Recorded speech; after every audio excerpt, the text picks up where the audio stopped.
Bonjour, ravi de vous retrouver pour cette nouvelle vidéo de médecine chinoise, aujourd'hui exceptionnellement consacrée à un point très important de théorie fondamentale, le Tan.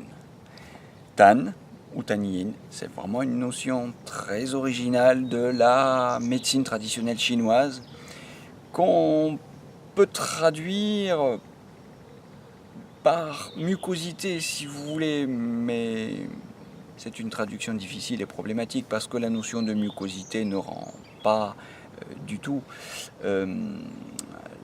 la complexité et l'importance de cette notion. Quand vous parlez de mucosité, vous pensez à des glaires plus ou moins visqueux. Alors oui, mais vous savez qu'il y a aussi du tan sans forme, du tan invisible en médecine chinoise. Donc qu'est-ce que c'est que des glaires invisibles? Vous voyez, en termes de biomédecine, ça n'a pas vraiment de sens et ça semble même un peu bizarre. Pour ce qui est de l'importance de cette notion, vous savez, je vais en reparler, que c'est une notion capitale en oncologie et je pense qu'effectivement vous feriez doucement sourire ou rire votre oncologue ou votre médecin de famille si vous lui disiez que le cancer est provoqué par l'accumulation de glaire ou de mucosité. Voilà, donc je crois que, bon, là il y a un malentendu, mais enfin, c'est pas nouveau, hein. Traduttore, traditore, comme on dit, vous le savez, traduction, trahison, hein. Toute traduction est une trahison, mais il nous faut bien traduire. Alors si on veut traduire, on traduira tan par glaire ou mucosité. Oui, on peut aussi ne pas traduire. On peut aussi garder en français, au milieu de nos phrases, la notion de tan ou de tanyin. Voilà, c'est possible aussi. Alors, ces considérations de linguistique, intéressantes tout de même, mais mis à part, venons-en à notre objet et définissons tout de suite le tan. Je propose cette définition simple, plutôt que de donner donc un synonyme simplement glaire ou mucosité, qui me semble un petit peu donc sujet à malentendu. C'est l'ensemble, le tan, l'ensemble des liquides organiques et non physiologiques. Alors, ce sont des liquides organiques parce qu'on les trouve dans le corps, dans les méridiens, dans les articulations, dans les membres, dans les organes et les entrailles, etc. Mais ce sont des liquides non physiologiques, en ce sens qu'ils ne contribuent pas, et non seulement ils ne contribuent pas, mais ils parasitent, ils obstruent, ils font obstacle à la libre circulation du qi, du sang et des bons liquides dans les méridiens, les organes, etc. Voilà, donc c'est la définition que je propose du tan. Ensemble des liquides organiques et non physiologiques. Alors ce n'est pas une notion qui est proprement contemporaine de la naissance de la médecine chinoise, il faut le savoir, pour notre culture, puisque ce n'est pas une notion qu'on trouve dans le Huangdi Neijing. Étonnamment, c'est une notion qui apparaît un petit peu plus tard avec Zhang Zhongjin, l'auteur du Jingui Yorlue, mais elle s'est imposée très vite, cette notion, et elle est aujourd'hui absolument indispensable à la théorie fondamentale, c'est-à-dire à la compréhension globale de la médecine chinoise et à la pratique quotidienne du diagnostic et au traitement.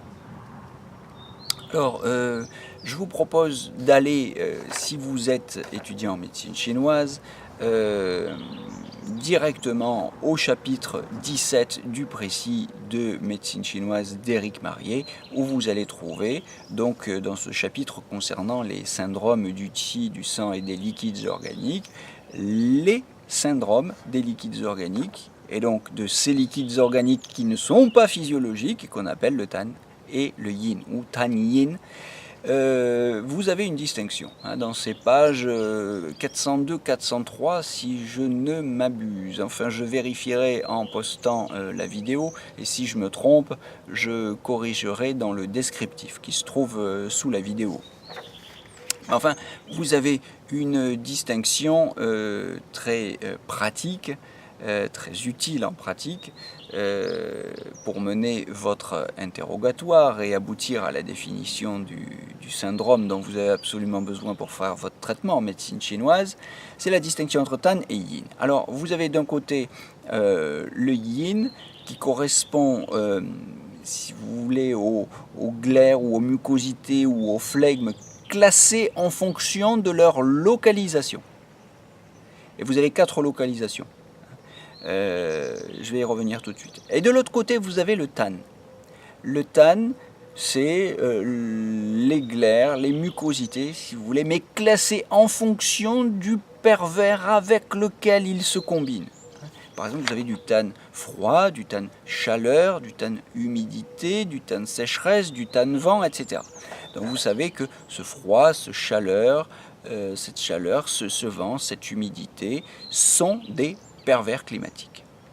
Bien, le Tan peut se combiner à ces pervers climatiques. À ce moment-là, on parle de Tan proprement dit, si vous voulez, tandis que lorsqu'on parle du Tan en fonction de la localisation du lieu où on le trouve dans le corps, on emploie parfois plutôt la notion de Yin. Alors, prenons un exemple concernant la notion de Yin, plutôt les 4 exemples qui sont donnés, parce que vous avez 4 localisations possibles. Vous avez les Yi-Yin, les Yin débordants, qui sont des accumulations de mucosité dans les membres, qui vont provoquer par exemple des œdèmes. Vous avez dans les membres le Xuan-Yin, ou le Yin suspendu, ça c'est dans les flancs.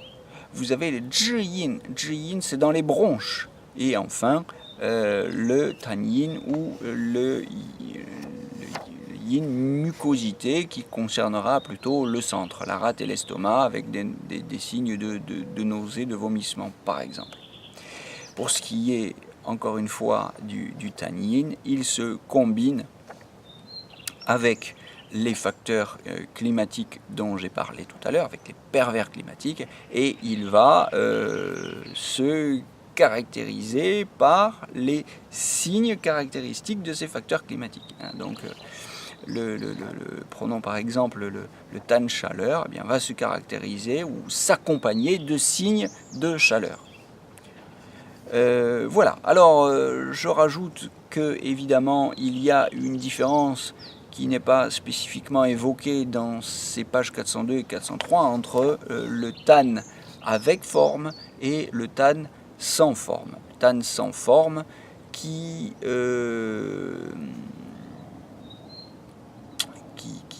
va nous intéresser par exemple pour le diagnostic des pathologies psychiatriques.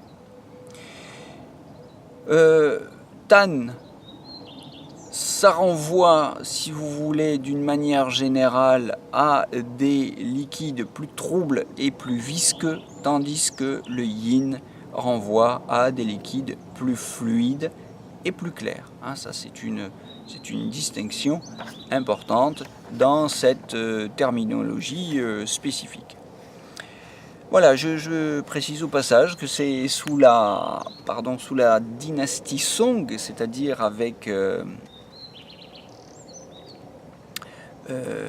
au XIIe siècle, XIe, XIIe siècle, qu'on voit apparaître la célèbre formule Archentang, composée de Chenpi et de Banxia, les deux vieilles peaux, comme on les appelle en français. Et c'est Sun Simiao, le célèbre médecin que tous les étudiants en médecine connaissent, qui a composé la célèbre formule, la célèbre prescription contre le Tan, Wen Dang Tang. Alors, rapidement, quelles sont les manifestations les plus fréquentes du Tan? Dans les poumons, c'est la toux et les crachats. Dans l'estomac, les nausées et les vomissements. Dans le cœur, les palpitations et l'oppression thoracique. Dans la tête, les vertiges, les accidents vasculaires cérébraux, les maladies psychiatriques. Dans les hypocondres, les douleurs et les distensions. Dans les intestins, des diarrhées et des selles molles.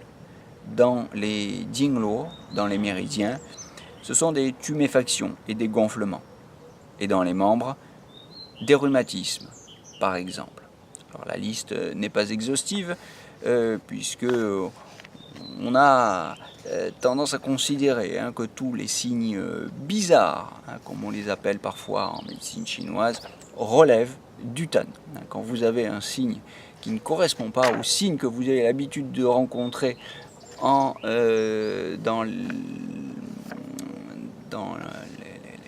l'éthiopathogénie classique des maladies en médecine chinoise, eh bien, vous le classez parmi le tan.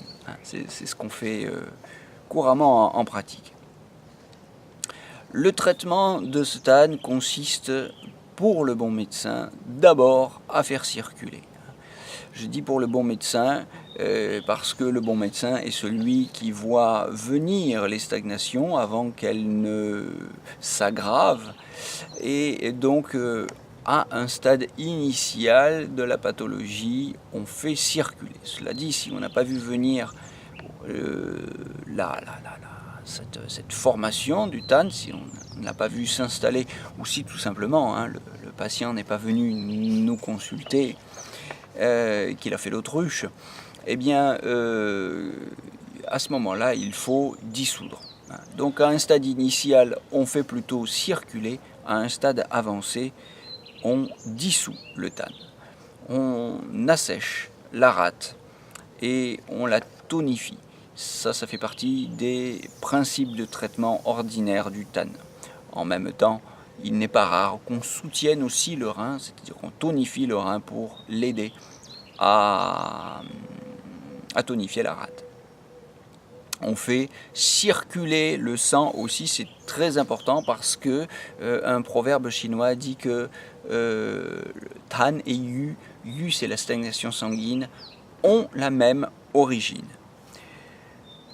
Voilà, c'est une notion très importante, cette notion de tan qui tend à devenir dans l'éthiopathogénie moderne des maladies dégénératives une notion tout à fait centrale. Elle tient vraiment aujourd'hui une place prédominante dans le diagnostic en MTC, puisqu'elle sert à expliquer aussi, en plus des maladies dégénératives, je disais les maladies génératives, mais aussi tous les problèmes de tumeurs et un très grand nombre de pathologies cardiovasculaires, dont l'hypercholestérolémie, etc., etc. Donc vraiment une notion très importante, dont je rappelle que elle sert à comprendre le mécanisme, à expliquer le mécanisme et à justifier le traitement qu'on va appliquer.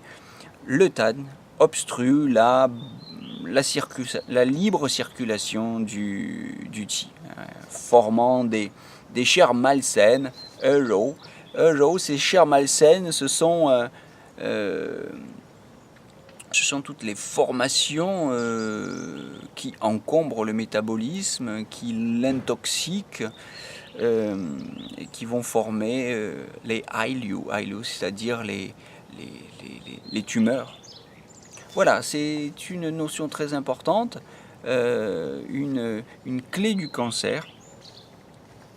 Et vous comprenez pourquoi en oncologie, il est absolument fondamental de traiter le tan. Et pour nous, si nous sommes encore en bonne santé, réjouissons-nous, pour prévenir la formation de cancer, eh bien, il faut penser en termes de tan, c'est-à-dire prévenir par des plantes, par l'acupuncture, pensez au 40 estomac, mais il n'y a pas que lui bien sûr, mais surtout penser par la diététique à toutes les méthodes qui permettent de prévenir la formation du tan. Voilà, je vous souhaite une bonne journée et je vous donne rendez-vous très bientôt pour une nouvelle vidéo de médecine chinoise, de diagnostic ou de pharmacopée. Je pense qu'on va très rapidement reprendre nos vidéos sur la pharmacopée chinoise pour compléter encore. Il y a beaucoup à apprendre. Si vous prenez cette vidéo en cours, je veux dire, si vous n'avez pas encore fait connaissance avec la chaîne Quintessence, sachez que vous pouvez retrouver l'ensemble de ces vidéos classées dans des résumés de cours sur le site du Nouveau Phalanstère. Il n'y a pas toute la médecine chinoise, je ne vais pas répéter inutilement tout ce que vous pouvez trouver dans le Marier par exemple, que je cite beaucoup dans le précis de médecine chinoise qui nous sert si vous voulez, de Bible pour l'apprentissage de la MTC, de la théorie fondamentale. Mais enfin, vous avez un petit complément de cours en ligne sur le Nouveau Phalanstère à la rubrique médecine chinoise, cours qui sont illustrés par les vidéos que je poste régulièrement sur YouTube. Voilà, je vous souhaite une bonne journée et bienvenue donc dans le cycle de formation de médecine chinoise en ligne avec énergie. C'est gratuit, donc faites-le savoir. Bonne journée, à très bientôt.